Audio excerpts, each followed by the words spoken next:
इस शोर भरी दुनिया में संडे एक साइलेंस है जहां हम खुद को दोबारा सुन पाते हैं। आज का दिन है संडे, खुद को हफ्ते भर के लिए रिचार्ज करने का दिन। नमस्कार, मेरा नाम विशाल है और स्वागत है आपका आज के संडे व्लॉग में। आज ना कोई अलार्म, ना कोई भाग दौड़, बस एक बेफिक्री भरा दिन। आज उठने के बाद तो मैंने घड़ी भी नहीं देखी, इतना तो चलता है।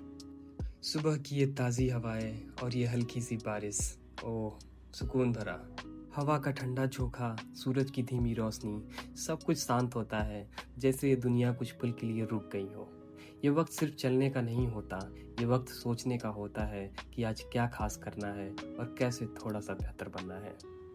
सुबह उठकर थोड़ा सा टहला और अपने दोस्त के साथ विचारों का थोड़ा आदान प्रदान किया, फिर उसके बाद तैयार होकर निकल पड़ा एक नए सफ़र की शुरुआत करने।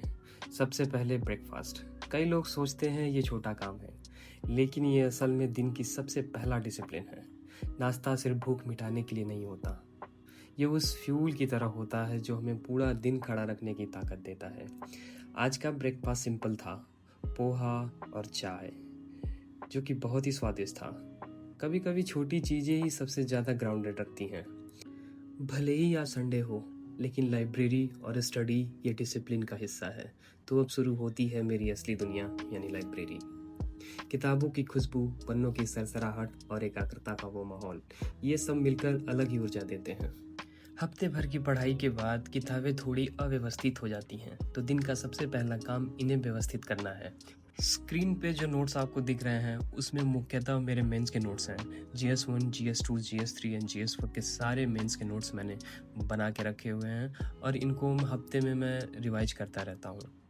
उसके बाद एग्रीकल्चर्स के कुछ मॉड्यूल्स, PYQ की कुछ किताबें, उसके बाद ऑप्शनल मेरा सोशियोलॉजी है और सोशियोलॉजी के नोट्स भी मैंने बना के रखे हुए हैं, जो कि बहुत ही लेंदी है, पर क्या करें, ऑप्शनल है तो थोड़ा लेंदी तो होगा ही।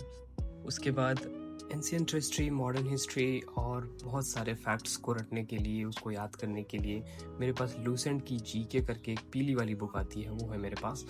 मेंस के आंसर राइटिंग में फैक्ट्स कंटेंट के रूप में बहुत ही अहम भूमिका निभाते हैं और वो आपके आंसर्स को बहुत ही ज़्यादा एनहांस कर देते हैं। इन सब के बाद डायरी लिखने का समय था। मैं हर रोज़ डायरी लिखता हूँ और हफ्ते में संडे को भी एक पूरा कम्प्रहेंसिव डायरी लिखता हूँ पूरे हफ्ते की प्लानिंग के लिए। मेरी नज़र में डायरी सिर्फ एक पन्ना नहीं है, वो एक दस्तावेज है जिसमें मेरे माइंडसेट रोज़ रिकॉर्ड होता है। हर दिन की प्लानिंग, हर छोटी सफलता, हर भूल, सब दर्ज होती है, ताकि कल जब मैं पीछे देखूं तो सिर्फ सफ़र ही ना दिखे, सीख भी दिखे। तो डायरी लिखना इज़ मस्ट, आप भी लिखा करो।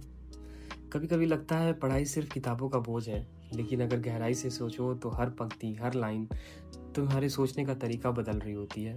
ज्ञान सिर्फ जानकारी नहीं है, यह देखने का नज़रिया है। बार बार जब हम पुराने नोट्स दोहराते हैं तो हम खुद को भी दोहराते हैं। हम अपनी कंसिस्टेंसी को, अपनी याददाश्त को और अपने इरादे को मजबूत करते हैं। पढ़ाई शरीर नहीं तोड़ती, पर ईगो ज़रूर तोड़ती है। ऐसे रोज़मर्रा की ज़िंदगी में, अपने स्ट्रगल में जब हम आस पास अपने देखते हैं तो समझ आता है कि हम सब कहीं ना कहीं दौड़ में हैं, लेकिन दिशा सबकी अलग है। और शायद सबसे ज़रूरी चीज़ ये है कि क्लैरिटी होना चाहिए कि हमें कहाँ जाना है और हम कहाँ जा रहे हैं। प्रेस इन्फो ब्यूरो, जो गवर्नमेंट की साइट है, उसको मैं सबसे इम्पॉर्टेंट करंट अफेयर का सोर्स मानता हूँ और उसमें जो भी फैक्ट्स दिए होते हैं उनको पढ़ना बहुत ज़रूरी है, क्योंकि उसमें कभी कभी डायरेक्ट क्वेश्चंस फ्रेम होते हैं। मोस्टली क्वेश्चंस वहाँ से डायरेक्ट फ्रेम हो जाते हैं। और मैंने पूरे हफ्ते की PIV को रिवाइज़ किया। उसके बाद थोड़ी भूख लग गई थी तो मैंने जेप्टो से कुछ ऑर्डर किया। आज संडे है तो थोड़ी चीट में तो चलती है। मैंने मंगाया था मैगी और कोक। मैगी और कोक जैसे छोटे ब्रेक हमें सिखाते हैं कि ज़िंदगी में डिसिप्लिन के साथ साथ रिवार्ड भी ज़रूरी है। हर मेहनत के बाद थोड़ा सुकून, ये भी एक तैयारी का हिस्सा है।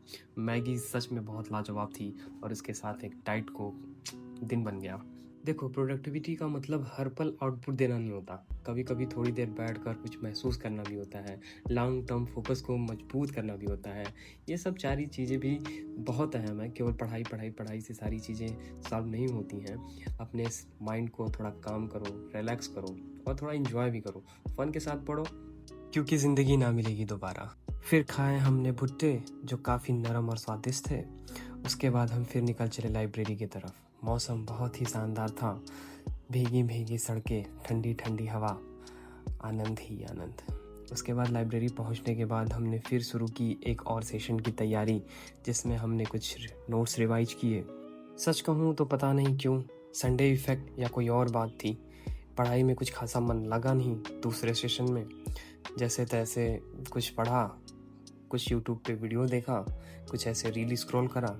उसके बाद सम अप करके हम निकल चले संडे सेलिब्रेट करने अपने दोस्तों के साथ। लाइब्रेरी से निकलते वक्त मन थोड़ा भारी सा था। 2 घंटे पढ़ लिया था, लेकिन दिमाग कहीं और ही भटक रहा था। और ऐसे में जो सबसे अच्छी चीज़ लगती है वो दोस्तों के साथ बैठकर कुछ बकवास करना, और मैकडी जैसे जगह पर हम दोस्तों के साथ थोड़ा क्वालिटी टाइम स्पेंड कर पाते हैं। आज संडे था तो यूजुअल था भीड़ होना। बहुत ज़्यादा भीड़ थी। जैसे तैसे हमने अपना ऑर्डर प्लेस करा। ऑर्डर में हमने मंगाए थे 4 बर्गर, जिसमें से 3 नॉनवेज और 1 वेज, मीडियम फ्राइज़ 4 और 4 cold coffee. Cold coffee McD की one of the best cold coffee है, यू कैन ट्राई ऑल्सो। पर आज का फोकस खाने पर नहीं था, फोकस था कनेक्शन पर। बैठते ही यूजुअल बातों का दौर शुरू हो गया। जैसे भाई मेंस की तैयारी कैसी चल रही है, भाई तेरी एसएससी की तैयारी कैसी चल रही है, भाई तेरा पीएचडी में एडमिशन हुआ तो पार्टी कब दे रहा है। यही सारी चीज़ें, एक दूसरे से हठी ठिठोली, खाना पीना, यही चलता रहा।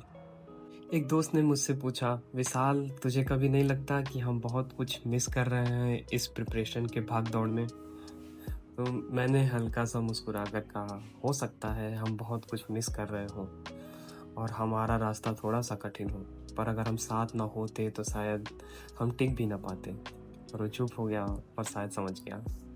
कभी कभी लगता है हम सब थक चुके हैं, इतने लंबे समय से एक ही रूटीन, एक ही प्रेशर, लेकिन जब दोस्त साथ हो तो ही थकावट थोड़ी हल्के लगने लगती है। बस आज के लिए इतना ही। हंसते रहिए, मुस्कुराते रहिए और अपनी ज़िंदगी को बेहतर बनाते रहिए। धन्यवाद।